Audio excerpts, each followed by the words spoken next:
Hello, here's a quick little video about one of the problems people have been asking about in arithmetic sequences.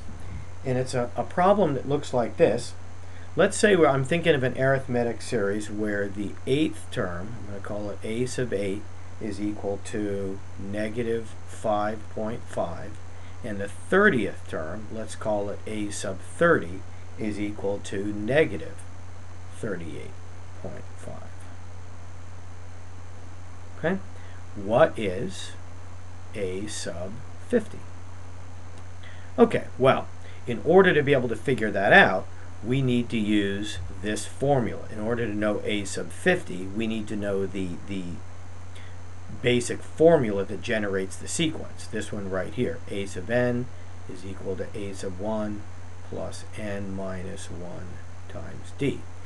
Well, in order to use, if we knew that formula, we could just substitute 50 in for n, and that would give us our number.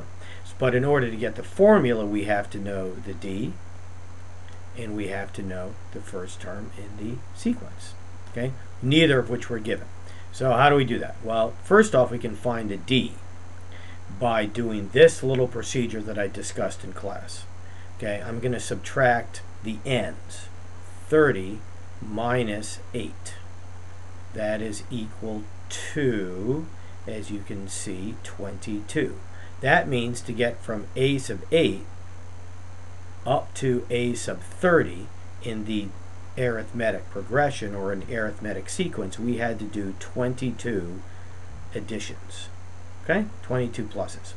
Then what I'm going to do is I'm going to subtract a sub 30 minus a sub 8 to see how much we actually added. So I'm going to do negative 38.5 minus negative 5.5. Now you can see that as the sequence starts slightly larger, negative 5.5 gets smaller, so we can expect that the d value, the common difference here, is going to be negative.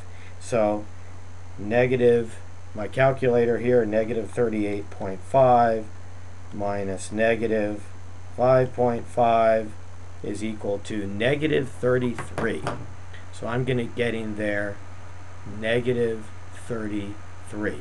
So that means that we counted down, or we added a total of negative 33. So now what we do, in order to find the d is going to be the total added, which is negative 33, divided by the total number of additions. The total number of times we had to add that same number. Well, that was 22. Okay, well, 33 divided by 22, or negative 33 divided by 22, is going to be equal to negative 1.5. So that is equal to the d right there, negative 1.5. Now, how do we go about getting the a sub 1? Well, we could start at negative 5.5 and then subtract negative 1.5 7 times. We could count down. But let's kind of take the easy way and use our nth term formula.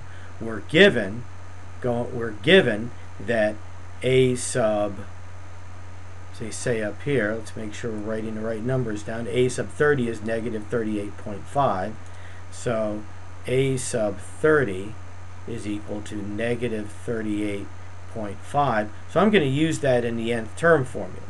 Okay, a sub 30 will be equal to a sub 1 plus n minus 1, or 30 minus 1, times the d, which we already know is negative 1.5. Well, a sub 30 is 38.5, so I put this in here. Negative 38.5 is equal to a sub 1 plus 29 times negative 1.5. Right? Okay, and you can work through that and solve for a sub 1, but it turns out that a sub 1 is equal to 5 even. Okay? So anyway, so we go ahead, now that we know the a sub 1 and the d, we can go back and finish our original problem, a sub 50. Okay, because a sub 50 is going to be equal to the a sub 1 that we just got, 5, plus 50 minus 1 times negative 1.5. Okay, so that's going to be 49, so that's 49, obviously.